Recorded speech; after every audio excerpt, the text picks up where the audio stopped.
একজন মানুষকে নিযুক্ত করেছিলেন যার প্রতি আল্লাহ কোরআন দিয়েছেন। তিনি হচ্ছেন জনাবে মুহাম্মদ রাসূলুল্লাহ সাল্লাল্লাহু আলাইহি ওয়াসাল্লাম, যার উপরে আনিত বিধান কোরআন দিয়ে যখন মানুষের সামনে কোরআনের কথাগুলো তুলে ধরা আরম্ভ করে দিয়ে দিল, আল্লাহর নবীজি ততক্ষণ পর্যন্ত সমাজকে পরিবর্তন করতে চাইলেন, করতে পারলেন না।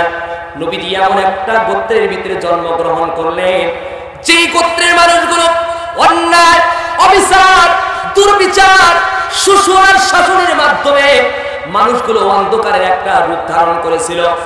সেই সময় মুহাম্মদ নবীজি মক্কার ওই কুরাইশ বংশে জন্মের পূর্বে আব্বা হারিয়ে গেল, যা জন্মের 6 বছর বয়সে তার মাটা হারিয়ে গেল। 6 বছর বয়সে মা হারানো যাওয়ার পরে দাদা আব্দুল মুত্তালিব নবীজির দায়িত্ব গ্রহণ করলেন। ওই নবীজি মুহাম্মদ দাদা আব্দুল মুত্তালিবের সঙ্গে ঘুমানো আরম্ভ করে দেয়। একসঙ্গে যখন ঘুমাইতেছিল একজন এতিম মানুষটা, ওই আব্দুল মুত্তালিব দাদাকে মুহাম্মদ নবী ডাক দেয়া বলে, দাদা আপনার হলো তোমার কাছে একটা দাদা, রাত্রিবেলা যখন তুমি ঘুমাইতে যাও চোখটা যখন বন্ধ করে ঘুমাও, আমার মনটা মানে না দাদা, চোখটা বন্ধ করে তোমার কাছে আবদার করি, তুমি ঘুমাতে পারবা না। আমার প্রিয় ভাইরা, দাদা আব্দুল মুত্তালিব মুহাম্মদ নবীকে ডাক দেয়া বলে, মুহাম্মদ ও আমার নাতি রে, পৃথিবীর কোন মানুষ কি চোখটা বন্ধ ছাড়া পৃথিবীর কোন মানুষ ঘুমাতে পারে নাকি? মুহাম্মদ ডাক দেয়া বলে, দাদা আমি তোমার এমনি এমনি চোখটা বন্ধ করে ঘুমাতে নিষেধ করি নাই। দাদা আব্দুল মুত্তালিব ডাক দেয়া বলে, মুহাম্মদ কেন তুমি আমার চোখটা বন্ধ করে ঘুমাইতে নিষেধ করো, তোমার কাছে জানতে চাই। মুহাম্মদ নবী ডাক দেয়া বলে, দাদা আমার আব্বার কবর দেখতে গিয়েছিলাম আমার মায়ের সঙ্গে, সঙ্গে ছিল উম্মে আইমান। মাকে সঙ্গে নিয়ে বাড়ির ফেরার পথে আমার মা আমেনা হঠাৎ করে তার পেটের মধ্যে বেদনা উঠে গেল। আমার মাকে আমি দেখলাম পেটের বেদনায় গড়াগড়ি খাচ্ছে, আর আমার মাটা চোখটা বন্ধ করে দিল। ওই যে আমার মা চোখটা বন্ধ করে দিল, জীবনের তরে আমার মা চোখ বন্ধ করে দিয়েছে, কোনদিন আমার মার চোখটা খোলে নাই। দাদা জন্মের পূর্বে হারিয়েছি আমার আব্বা, জন্মের পরে হারালাম আমার মা। দাদা গো, এখন তুমি যদি চোখটা বন্ধ করো, তুমি যদি মারা যাও, তাহলে আমি কার সঙ্গে থাকবো, কে আমার নিয়ে খেলবে? যার কারণে আমি তোমায় বলি চোখটা বন্ধ করে তুমি ঘুমাবা না। আমার প্রিয় ভাইরা, মূল আলোচনার দিকে যাচ্ছি আমি। আব্দুল মুত্তালিব নাতিরে বুঝ দিয়া দিল, হাঁটি হাঁটি পা পা করে মুহাম্মদ নবীজিরে মানুষ করা আরম্ভ করে দিলেন। দুর্ভাগ্যের ব্যাপার হলো, নবীজি মুহাম্মাদের বয়স যখন 8 বছর পরিণত হয়ে গেল, দাদা আব্দুল মুত্তালিব এই দুনিয়ার জমিন থেকে বিদায় হয়ে গেল। আল্লাহু আকবার। দাদা আব্দুল মুত্তালিব চলে গেল। ওই সময় তার দায়িত্ব গ্রহণ করলেন তার চাচা আবু তালিব। আবু তালিব তার দায়িত্ব শুধুমাত্র গ্রহণ করে নাই, তাকে পোশাক পরিচ্ছদ দিয়েছে, খাবারের জন্য ব্যবস্থা করে দিয়েছে। আমার ভাইরা, নবীজি মুহাম্মদ একটু একটু করে বড় হয়, তার মেধা শক্তি খুলে যায়। দেখতেছে সমাজের ভিতরে অন্যায়, অপরাধ আর জুলুম দিয়া ভরা এই সমাজটা। এই ভরা থাকার কারণে মুহাম্মদ নবীজি যুবক বয়সে তার বন্ধুদেরকে নিয়ে হিলফুল ফুজুল নামক একটা শান্তি সংগঠন করলেন। যেই সংগঠনের নাম হলো অবাধ দুস্থ দুর্বৃত্ত মানুষের পাশে দাঁড়ানো। এমন একটা সংগঠন করলেন, মানুষের তিনি উপকার করতে পারলেন না। সেইভাবে মানুষের উপকার করার দরকার, সমাজ থেকে অন্যায় দূর করার দরকার, তখন পর্যন্ত পারলেন না। নবীজি মুহাম্মদ 25 বছর বয়সে উপনীত হয়ে গেল, ব্যবসার কাজে চলে গেলেন। তার চাচা আবু তালিব তার দেনমোহরের টাকা পরিশোধ করে খাদিজাতুল কুবরার সঙ্গে বিবাহ হয়ে গেল। নবীজি একের পর এক দিনাতিবাদ করে, আর সমাজের ভিতরে অন্যায় দেখে নবীজির মাথাটা ঘুরে যায়।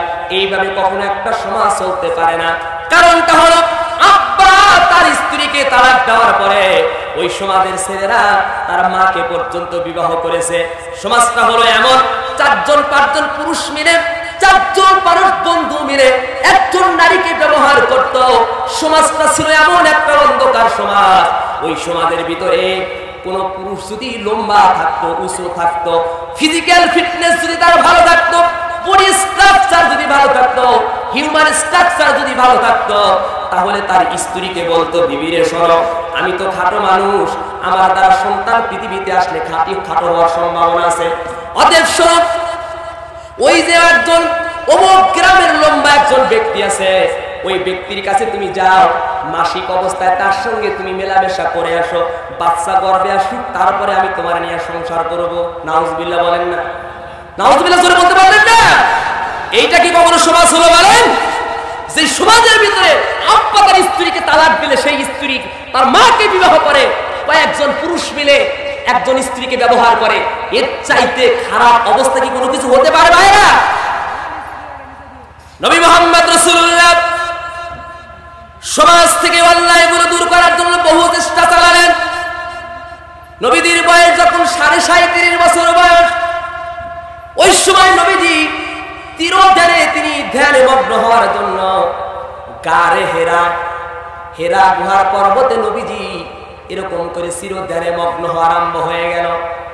নবীজির বয়স যখন 40 হয়ে গেল, ওই নবীজির প্রতি কোরআনুল কারীমের সূরাতুল আলাকে ইকরা বিসমি রাব্বিকাল্লাযী খলাক, এই সূরার 5টি আয়াত নবীজির উপর প্রথম নাযিল হয়ে গেল। আর ওই নবীকে নাযিল করে দিয়ে আল্লাহ পাক এই আয়াত নাযিল করলেন, বললেন, শোনো মুহাম্মদ, বহু চেষ্টা করেছো, মক্কা থেকে অন্যায় তুমি দূরীভূত করতে পারো নাই, কারণ এখন পর্যন্ত আমার কাছ থেকে তোমার কাছে আমার যে গাইডলাইন, এই গাইডলাইন তোমার কাছে পৌঁছায় দেই নাই। গাইডলাইন যখন তোমার কাছে চলে যাবে, ওই গাইডলাইন দিয়া গোটা পৃথিবীর অন্ধকার থেকে তুমি দূর করবা। আমার ভাইয়েরা, ওই আলোচনা শুরু করার আগে একটু মাত্র নবীজির ব্যাপারে আপনাদেরকে বলে যায়। এই যে নবীজি 40টা বছর মক্কার লোকেদের সঙ্গে থাকা আরম্ভ করলেন, মানুষের উপকার করলেন, অভাব ব্যক্তির পাশে দাঁড়ালেন, বিধবা নারীর পাশে দাঁড়ালেন, ছোট্ট বাচ্চাকে আদর করলেন, বড়দেরকে সম্মান করলেন। এখন পর্যন্ত নবীজি একজন আমানতদার। এই কারণে ওই মক্কার লোকেরা, সকল লোকেরা মুহাম্মদ নবীকে ডাক দেয়া বলল আল আমিন, নবীকে ডাক দেয়া বলল as-সাদিক, নবীকে ডাক দেয়া বলল আল আমানাতা, তোমার চাইতে আমানতদার কেউ আর পৃথিবীতে হতে পারে না। এই জন্য কোন ইহুদির লোকেরা, কোন খ্রিস্টানের লোকেরা, ওই লোকেদের যদি অর্থ যদি কোনো জায়গায় জমা রাখার প্রয়োজন পড়তো, ব্যাংকের কাছে যাইতেন না, কোন ব্যক্তির কাছেই যাইতেন না, নবীজি মুহাম্মদ রাসূলুল্লাহর কাছে গিয়া আল আমিন আর as-সাদিকের জন্য মুহাম্মদ নবীজির কাছে তারা আমানত হিসাবে টাকা দিয়ে রাখতো। বলি আলহামদুলিল্লাহ। এই যে 40 বছর নবীজি তিনি আল আমিন থাকলেন, as-সাদিক থাকলেন, আমানতদার থাকলেন, মক্কার লোকেরা তার কাছে টাকা জমা দিয়া দিল। এবার যখন মুহাম্মদ নবীজির বয়স 40 হয়ে গেল, খারাপ লাগতেছে আপনাদের? খারাপ লাগতেছে? আর কিছুক্ষণ চালানো যাবে? 30 মিনিটের সময় নিয়েছিলাম, শেষ হয়ে গেছে, আর 30 মিনিট চালানো যাবে? রাজি আছেন? হাত তুলে দেখান দেখি। লিল্লাহি তাকবীর, লিল্লাহি তাকবীর। বলি আলহামদুলিল্লাহ। আমি একজন এলাকার ছেলে, আপনাদের এলাকার ছেলে হওয়ার পরে আপনারা যে এত মনোমুগ্ধকর হয়ে আমার আলোচনা শুনছেন, এর চাইতে কৃতজ্ঞতার ভাষা আমি কিভাবে আপনাদের প্রশংসা করব বুঝাতে পারি না। আল্লাহ, আমার এই প্রত্যেকটা মাহফিলে অংশগ্রহণকারী ব্যক্তিকে দিনের জন্য তুমি কবুল করে নাও। সকলে বলে আমিন। নবীজি মুহাম্মদ রাসূলুল্লাহ সমাজ থেকে অন্যায় দূর করতে চাইলেন, সকল মানুষের কাছে তিনি ভালো হয়ে গেলেন। এই জন্য তিনি আল আমিন হয়ে গেলেন, as-সাদিক হয়ে গেলেন। ওই নবীদের কাছে যখন কোরআন নাযিল হয়ে গেল, আর বলা হলো, নবী শোনো, আমি তোমার কাছে কোরআন নাযিল করছি আর তোমাকে বলছি, শোনো রে গোলাম, আলিফ লাম রা, আলিফ লাম রা, কিতাবুন আনজালনাহু ইলাইকা লিতুখরিজান নাস মিনাল যুলুমাতি ইলান নূর।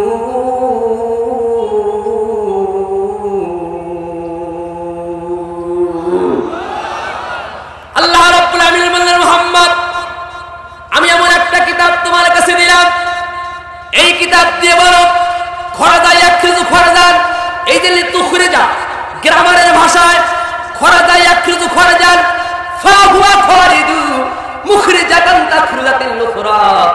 মুহাম্মদ আমি তোমার কাছে একটা মাত্র গাইডলাইন দিলাম, যেই কিতাব দিলাম, যালিকাল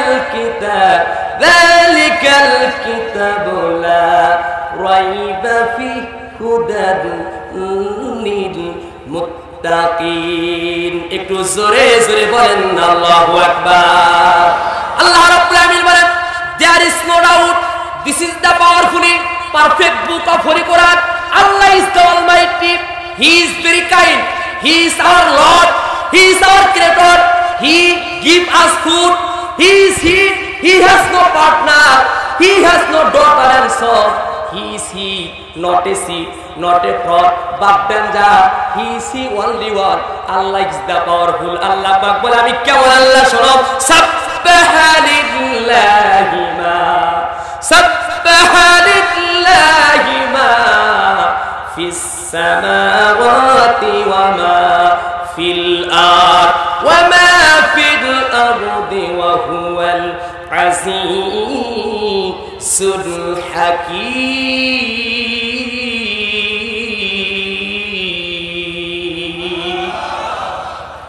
আমার প্রিয় ভাইরা, কলিজার টুকরা যুবকের দলেরা, ওই মুহাম্মদ নবী যখন কোরআন দিয়ে তার সমাজটা চালানো আরম্ভ করে দিলেন, ঠিক এমন অবস্থায় ওই কাফিরের লোকেরা, যেই লোকেরা মুহাম্মদ নবীর উপাধি দিল আল আমিন, যেই লোকেরা মুহাম্মদ নবীর উপাধি দিল সাদিক, ঘটনাটা উল্টো হয়ে গেল। প্রিয় ভাইরা, ওই নবী মুহাম্মদকে ডাক দিয়ে বলো, মুহাম্মদ শোনো, তুমি জন্মের পূর্বে তোমার মা হারিয়েছো, জন্মের পরে জন্মের পূর্বে আমি তোমার আব্বা হারিয়েছো, জন্মের পরে হারালে আব্বা দাদ, তুমি এতিম একজন মানুষ, কোলে পিঠে করে তোমারে আমরাই মানুষ করলাম, তোমারে আমরা খাওয়ালাম, তোমারে আল আমিন উপাধি দিলাম, আর সাদিক উপাধি দিলাম। এই সুযোগটা কাজে লাগায়া আমাদের ক্ষতি করতে চাইতেছো, নতুন একটা ধর্মের কথা তুমি বলো। মুহাম্মদ, বুঝতে পেরেছি তোমারে ভূতে ধরছে, তুমি জাদুকর হয়ে গেছো, নাউজুবিল্লাহ। বুঝতে পারছি তোমারে ভূতে ধরছে, তোমার মনে হয় ভর করছে কোন শয়তান, তা না হলে এমন ধর্মের কথা তুমি বলতে পারতা না। কোন ধর্মের কথা বলো?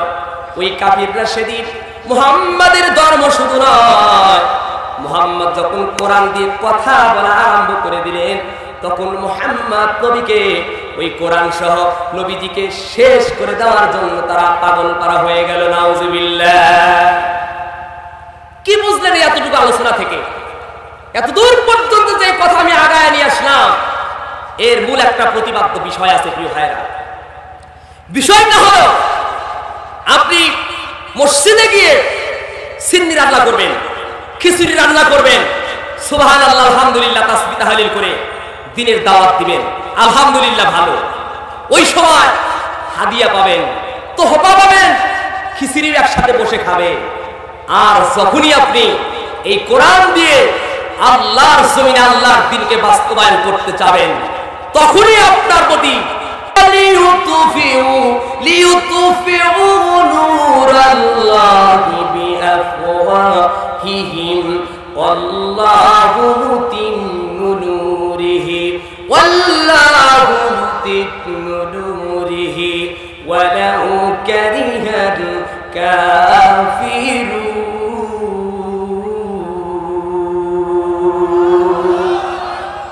কাফিরদের সেই কথা আল্লাহ উল্লেখ করছেন কেমন জানেন? বিদ্যুৎবিহীন এলাকা, আজ থেকে 15 বছর 20 বছর আগে প্রত্যেকটা ঘরে ঘরে কি এরকম বিদ্যুৎ ছিল বলেন? কায়েম এলাকা যেগুলো রাজীবপুরের পার্শ্ববর্তী, এই এলাকাগুলো বিদ্যুৎ ছিল, কিন্তু চরসাজাই কোদালকাটি যে এলাকা, ওই এলাকায় একসময় বিদ্যুৎ ছিল না, তাই নাকি বলেন? ওই সময়কার বিদ্যুৎবিহীন এলাকার এক লোক কায়েম এলাকা, অর্থাৎ এরকম করে ধরেন টাঙ্গাইলিয়া পাড়া কিংবা রাজীবপুরের পার্শ্ববর্তী এলাকায় তার মেয়েকে বিবাহ দিয়েছে। সোয়ার এলাকার লোক ওই সময় হ্যারিকেন, এদের আমরা হ্যারিকেন বলি, এই হ্যারিকেন কিংবা ল্যাম্পু দর জ্বালায়া এক সময় বসবাস করা লাগতো কি লাগতো না বলেন? আচ্ছা, তিনি তার বেটিকে বিবাহ দিয়েছেন এই কায়েম এলাকায়, যে এলাকায় কারেন্টের বাতি আছে। মেয়েকে বিবাহ দিয়ে কিছুদিন পরে চিন্তা করলো একটু বেটির বাড়িতে বেড়াতে যায়। বেটির বাড়িতে যখন ওই শ্বশুর বেড়াতে আসছে, আসার পরে বিকেল টাইমে আসছে, সকালবেলা যাবে, অর্থাৎ রাত্রে তাকে থাকতে হচ্ছে। রাত্রে যখন তাকে থাকতে হচ্ছে, শ্বশুরকে সুন্দর করে খাওয়ায়া শ্বশুরের জন্য একটা রুম বরাদ্দ দিয়েছে, আব্বা আপনি এই রুমে থাকেন। শ্বশুর যেই ঘরে তার জন্য রুম দেওয়া হলো, ওই রুমের ভিতরে, এটা তো ওই চরের মতো হেরিকেন দেওয়া বা দর দেওয়া না, এই ঘরে আছে কি বাতি? কথা বলতে পারলেন, এই ঘরে আছে কি বাতি? আছে। শ্বশুর মিয়া খাওয়া দাওয়া করে রাত্রিবেলা বিছানায় শুইতে যাবে। জামাই বেচারি খুব চালাক, শ্বশুরকে আগেই বলে নাই, দেখি তো আমার শ্বশুর কেমন, আসলে শিক্ষিত মানুষ না মূর্খ মানুষ। এইটা পরীক্ষা করার জন্য ঘরের ফাঁক দিয়ে একটা কিছু যে ফাঁকা জায়গা থাকে, ওই ফাঁকা জায়গা দিয়ে শ্বশুরের একটু কাণ্ড কারবার দেখতেছে, দেখি শ্বশুর কেমন করে। শ্বশুর মিয়া তো নিবু নিবু আলো জ্বলে, এমন একটা আলোর লোক, ওই ব্যক্তি কি আর এই এত বড় আলো ঝকঝক করে, এই আলোর মধ্যে কি তার ঘুম ধরে? বলে ঘুম ধরতেছে না। এই জন্য শ্বশুর বেচারি বাতির কাছে গিয়া ফু, কথা বুঝতে পারছেন তো, ফু দিচ্ছে, এত শক্তি করে ফু দিচ্ছে, বাতি, কথা বলতে পারতেছেন না, বাতি নেবে না। আসলে কি বাতি নেবে? বাতি কি কখনো নেওয়া সম্ভব? আমার ভাইয়ের, আল্লাহ তাআলা বলছে এই যে লিউতফিউ, এই ইতফিউ শব্দের অর্থ হলো ফুৎকার দিয়া। ওই কাফিররা ওই সময় তারা ইসলামের আলোটাকে ফুৎকার দিয়ে নিভিয়ে দিতে চেয়েছিল। আল্লাহ রাব্বুল আলামিন বলেন, তোমরা আমার কোরআনুল কারীমকে ফুৎকার দিয়ে নিভিয়ে দিতে পারবা না, কারণ এই কোরআনটা নাযিল করেছি আমি। ওই যে প্রভুর আয়াত আল্লাহ বলেন, ইন্না নাহনু নাযালনা যিকরা ওয়া ইন্না লাহু লাহাফিযুন। একটু জোরে বলা যাবে কি আল্লাহু আকবার? আবু জেহেল চিন্তা করেছিল, বদরের প্রান্তরে যেদিন 313 জন, কতজন বলেন তো? আবু জেহেল সেদিন ইসলামের বাতিটাকে নিভিয়ে দিতে চেয়েছিল ফুৎকার দিয়ে। আল্লাহ উল্লেখ করছেন, আবু জেহেল সেদিন বদরের প্রান্তরে 313 জন মুসলমানদেরকে শেষ করে দেওয়ার জন্য আবু জেহেল সেদিন বদরের প্রান্তরে 1000-এর অধিক কাফিরদেরকে নিয়ে হাজির হয়েছিল। সেদিন চিন্তা করেছিল মুহাম্মদ সহ মুহাম্মাদের দলবল 313 জন সৈনিককে শেষ করে দেবে। আমার ভাইয়েরা, 313 জন সৈনিক বদরের প্রান্তরে আবু জেহেল সেদিন শেষ করে দিতে পারে নাই। সেদিন ফুৎকার দিয়ে 313 জনের মধ্য থেকে ইসলামের বাতিটাকে নিভিয়ে দিতে পারে নাই। আজকে গোটা পৃথিবীতে 313 নয়, 3000 নয়, আর 3 লক্ষ নয়, আল্লাহর আসমানের নিচে অসংখ্য অগণিত আল্লাহর গোলামেরা বসবাস করছে। অতএব কোন কাফির আর মুশরিকেরা আইনাগর বানায়া কয়েকজন আলেমকে ফাঁসি আর রিমান্ড দিয়া ইসলামকে তারা ফুৎকার দিয়ে নিভাতে পারবে না, নিভাতে পারবে না। ঠিক কিনা বলে? ওই সময় চিন্তা ছিল, আবু জেহেলের চিন্তা ছিল ইসলামকে ফুৎকার দিয়ে নিভিয়ে দিতে। এখনো কিছু কাফিরের মতো চরিত্রের লোকেরা ইসলামটাকে ব্যানিশ করে দিতে চেয়েছিল তারা, কিন্তু আল্লাহ বলেন কোরআন নাজিল করেছি আমি, আর হেফাজতের দায়িত্ব নিয়েছি আমি। তোমরা সলিমুদ্দি আর কলিমুদ্দি, ওই তোমরা একত্রিত হয়ে আমার কোরআনের তোমরা কিচ্ছু করতে পারবে না, কারণ কোরআনের হেফাজতের দায়িত্ব নিয়েছেন যিনি, সামনে পিছনে বড় আছেন যারা, মর্দে মুজাহিদের মতো বলেন এই কোরআনের হেফাজত করবেন যিনি, তিনি কে? আমার প্রিয় ভাইরা, এই কোরআনুল কারীম শুধুমাত্র তারা ফুৎকার দিয়ে নিভাতে চেয়েছে। বদরের প্রান্তে তারা স্বার্থ হলো না, বরং তারা ব্যর্থ হয়ে গেল। এইবার 3 দিন করে আস্তে আস্তে করে ইসলামের টিম করে জলাবাতি ইসলামটা একের পর একাধিক দিন যাইতে যাইতে এই ইসলামটাকে আল্লাহ তাআলা মক্কা থেকে তাম পৃথিবীর মধ্যে আল্লাহ তাআলা ছড়াইয়া দিয়েছেন। বলি আলহামদুলিল্লাহ। সেই কোরআনকে শুধুমাত্র তারা শেষ করে দিতে চেয়েছে, ফুৎকার দিয়ে নিভাই দিতে চাইছে, ব্যাপারটা এমন নয়।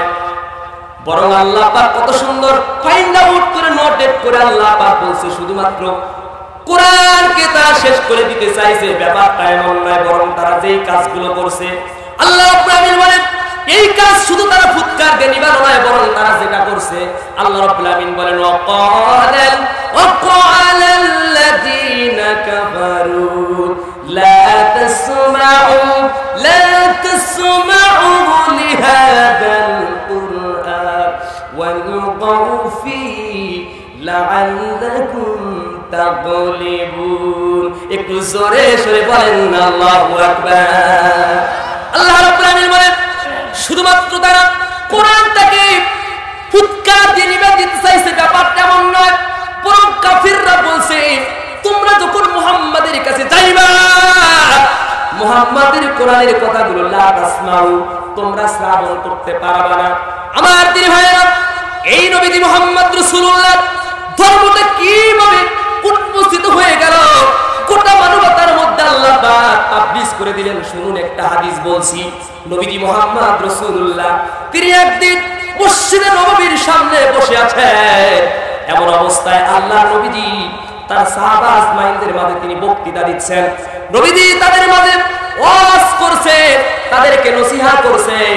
আল্লাহ নবী তিনি সেদিন যে ওয়াজ করতেছিলেন সেই ওয়াজটা হলো এমন, আল্লাহ নবী বলতে লাগলেন সাহাবারা শোনো, তোমরা যখন পানি পান করবা, পানি পান করার আদব হচ্ছে তিনটা।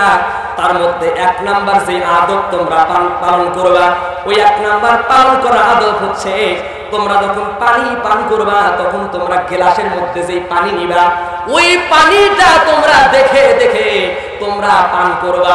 আল্লাহ নবীজি মুহাম্মদ রাসূলুল্লাহ সাহাবাদের তিনি এই দাস দিলেন এবং তাদেরকে বলা আরম্ভ করে দিলেন। আল্লাহর নবী কথা বলতেছেন, সামনে একজন ছোট্ট একটা 5-6 বছরের একটা বাচ্চা, যেই বাচ্চাটা খেলা করতেছিলেন, ওই বাচ্চাটা কোনো মুসলমানের ঘরের বাচ্চা নয়, বরং ওই বাচ্চাটা হলো ইহুদির একজন ছোট্ট বাচ্চা।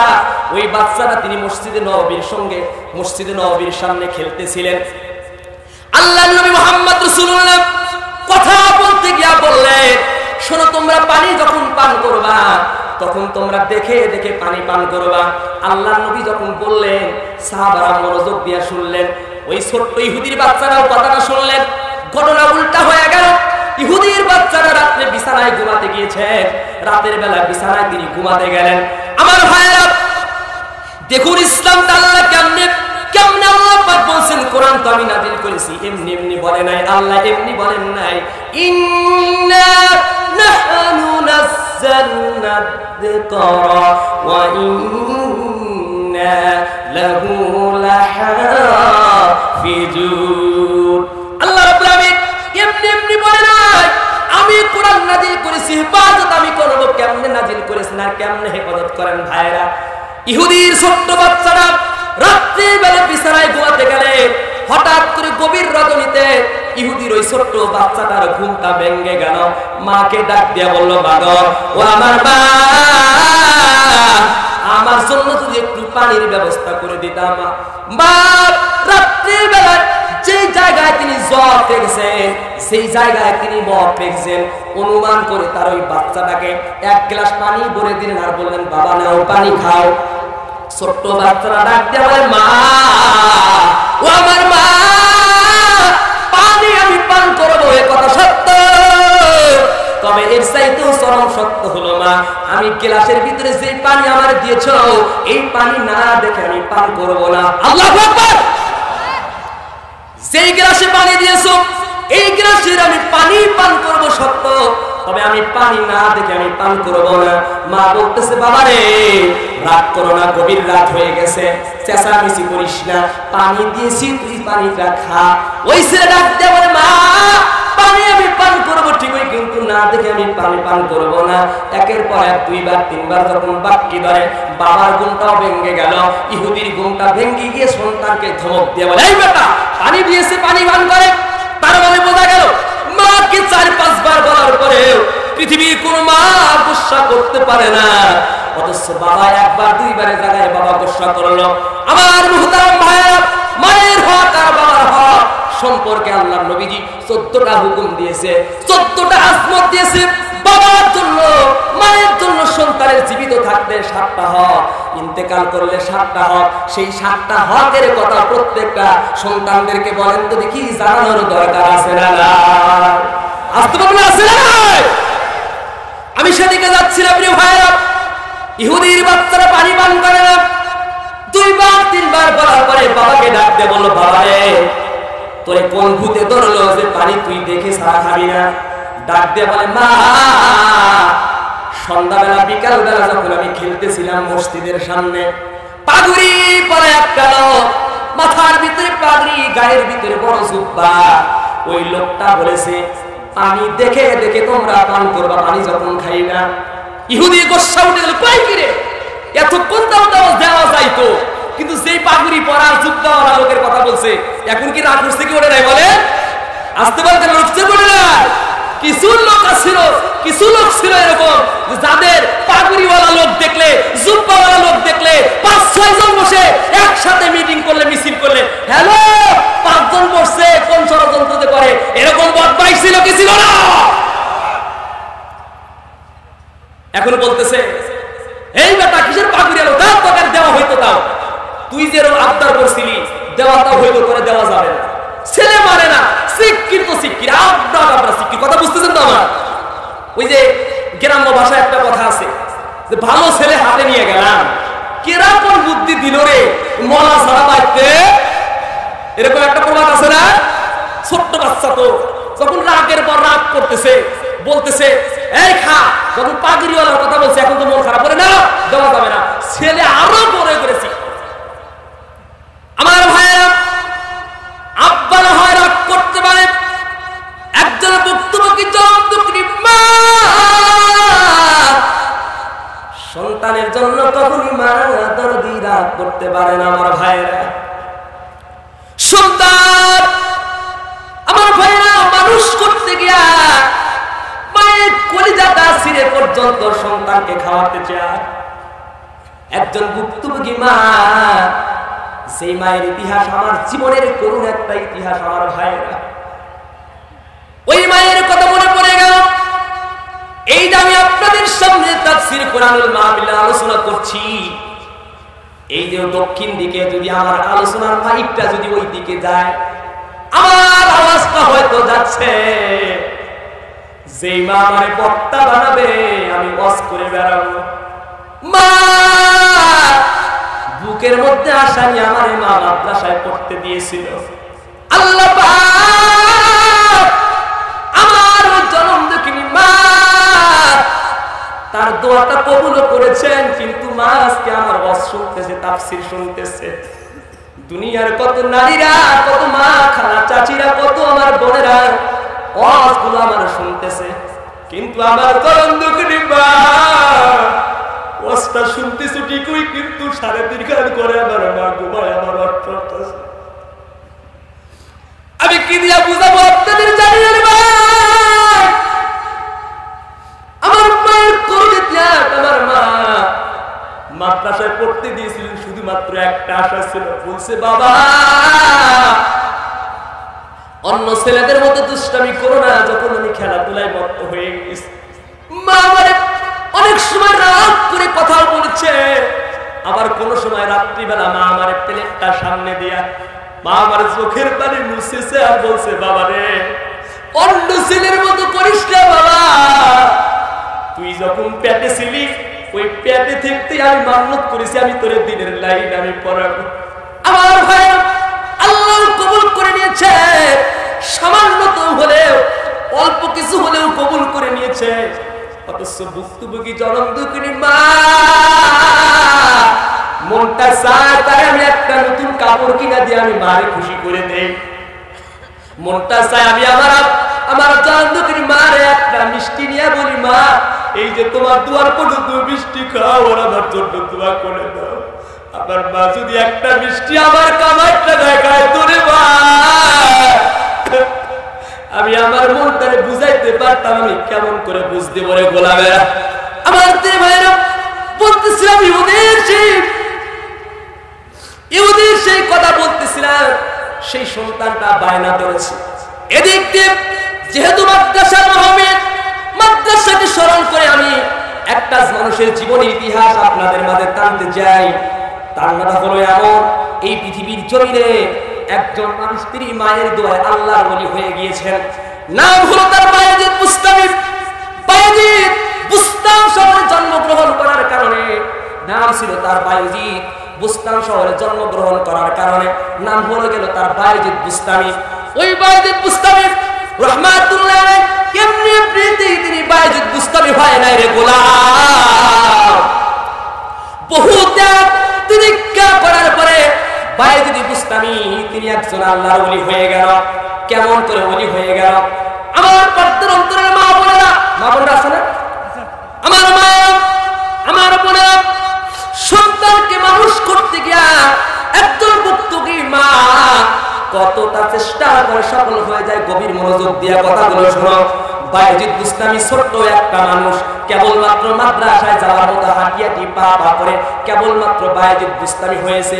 বায়েজিদের মা, বায়েজিদের বাবা দীর্ঘদিন পূর্বে ইন্তেকাল করেছে, অর্থাৎ জন্মের কিছুদিন পর পরই তার বাবা ইন্তেকাল করেছে।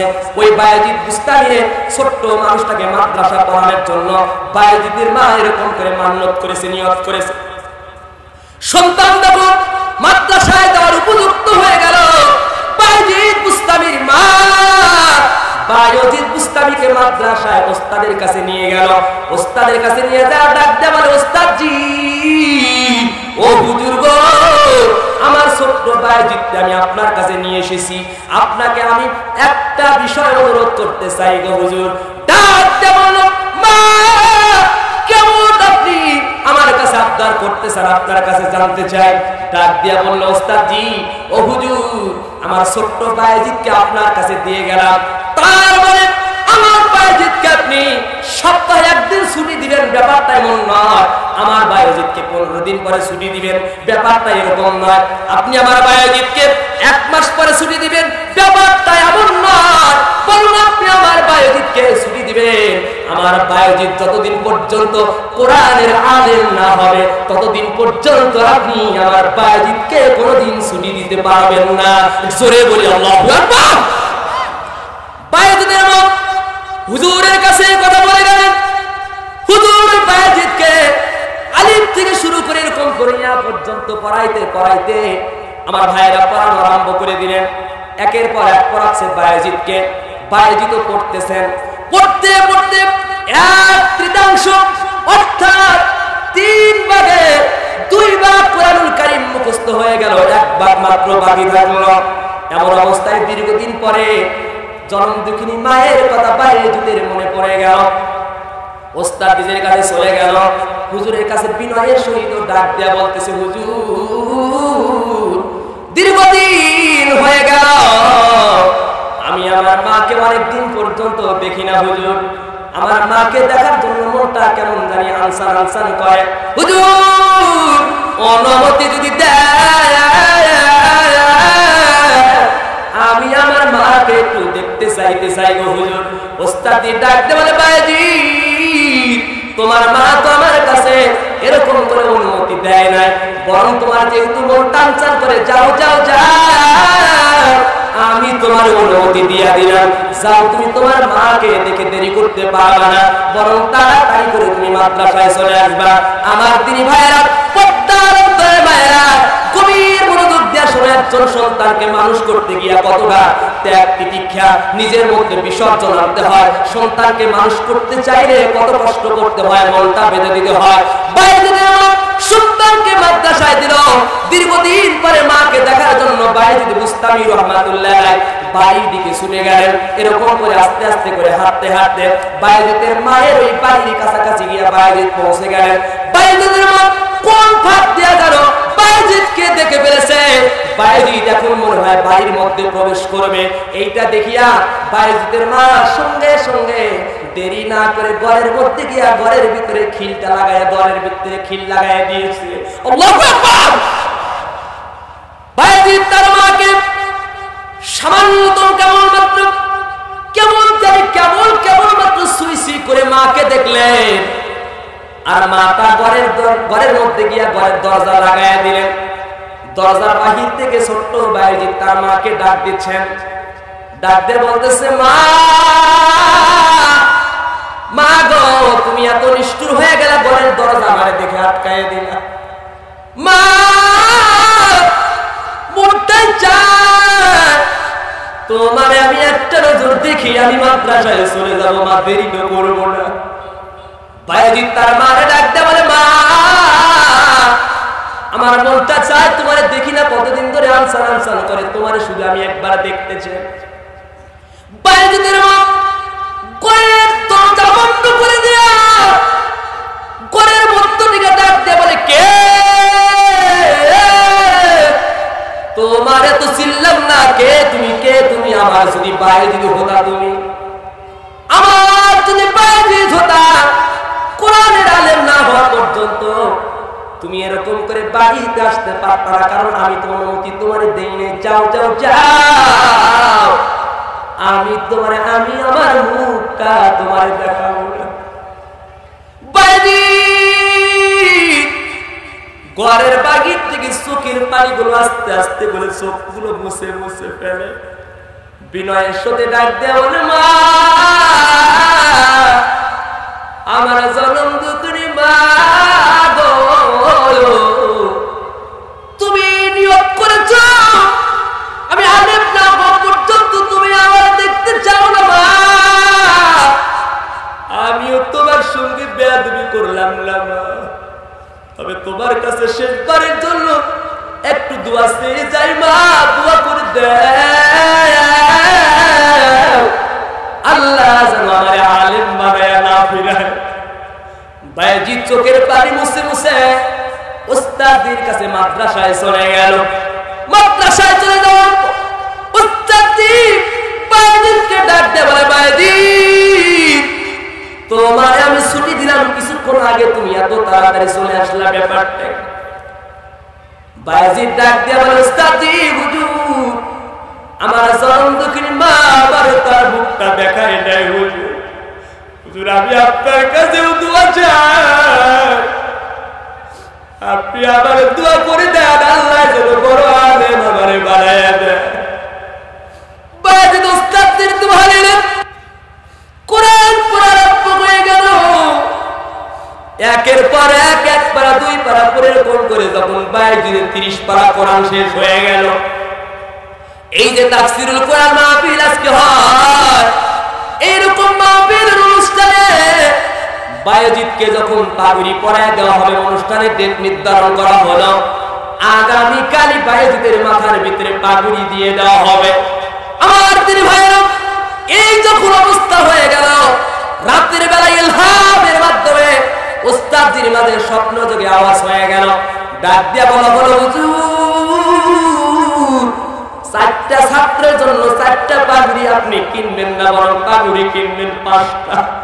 ডাক দিয়া বলা হলো, হুজুর এই 5টা পাগড়ি আমার কাজ জানেননি, এই 5টা পাগড়ি হলো তাদের জন্য, 4টা হবে 4 জন ছাত্রের জন্য, আর একটা এক্সট্রা এই পাগড়ি হবে। এই পাগড়িটা যেন তেন কেউ নয়, এই পাগড়িটা পরায়া দেওয়া হবে বায়েজিদের মায়ের মাথার জন্য। আল্লাহু আকবার। আমার ভাইরা, এই কোরআনের মাদ্রাসা 4 জন ছাত্রকে কোরআনুল কারীমের মাদ্রাসায় তাদের কাছে খেলাফতি দিয়ে দেব। ছোট্ট বাচ্চারা ওইদিকে কান্নাকানি করতেছে, মাকে বলছে, মা দেখে দেখে পানি ছাড়া খাবো না। এইদিকে কোরআনুল কারীমের আয়াতে কারিমা সাজিয়ে নিয়েছি আমার ভাইরা। এখান থেকে তারা বলেছিল, ওয়াকালাল্লাযিনা কাফারু লা তাসমাউ লিহাযাল কোরআন। এখান থেকে আলোচনা যাওয়ার পূর্বে আপনাদের কাছে বলতেছে, আপনারা বলেন তো দেখি এই কোরআনের পক্ষে আমরা আছি না নাই? আসতে বলবেন না, আছি না নাই? আমার ভাইরা, এই কোরআনের পক্ষে থাকার মনে হলো এই পৃথিবীতে চিরদিন কেউ থাকতে পারবো না, চিরদিন থাকার জায়গা না। বায়েজিদের মতো সন্তান আমরা অনেকে আছি মাদ্রাসায় দিতে পারি নাই। অনেকে এমন আছে যারা মাদ্রাসায় বাচ্চাকে না দিয়া স্কুল কলেজ ভার্সিটিতে পড়ায়া বাচ্চাটাকে আদবের খেলাপ করে ফেলেছে। বাবার সঙ্গে চোখ রাঙিয়ে কথা বলে, মায়ের সঙ্গে চোখ রাঙিয়ে কথা বলেন। আপনার ডান পাশে আমার যে মাদ্রাসা দেখছেন টাঙ্গালিয়াপাড়া মাদ্রাসা, আমার শীতের দিন লেপ আর কম্বল গায়ে দিয়ে আপনি খাটের মধ্যে সুন্দর করে ঘুমান, জানালা দরজা সবগুলো লাগায়া দিয়া আপনার যাতে কোনো প্রকার শীত লাগতে না পারে, এই চেষ্টা আপনি করেন। আমার মাদ্রাসা 7 থেকে শুরু করে 12-14 বছরের অনেকগুলো ছাত্র আছে যাদেরকে রাত্রেবেলা বিছানা দিতে পারি না, সুন্দর করে তাদের থাকার জায়গা দিতে পারি না। অনেক মানুষ এমন আছে যারা তাদের সন্তানটাকে এরকম করে দিনের লাইনে কায়েমি করতে পারেন নাই। আমার ভাইরা, পাশে টাঙ্গালিয়াপাড়া কবরস্থান, অনেক মানুষ মারা যাওয়ার পর সন্তানেরা বাবার কবরের খোঁজ খবর নেয় না, মায়ের খোঁজ খবর নেয় না। আমার হাজী সাহেব বলেছেন প্রত্যেক জুমার দিনে আমরা ছাত্রদেরকে নিয়ে ওই মুর্দাদের পাশে যাই আর দুচোখের পানি ফেলায় আল্লাহর কাছে কেঁদে কেঁদে বলে, দয়ার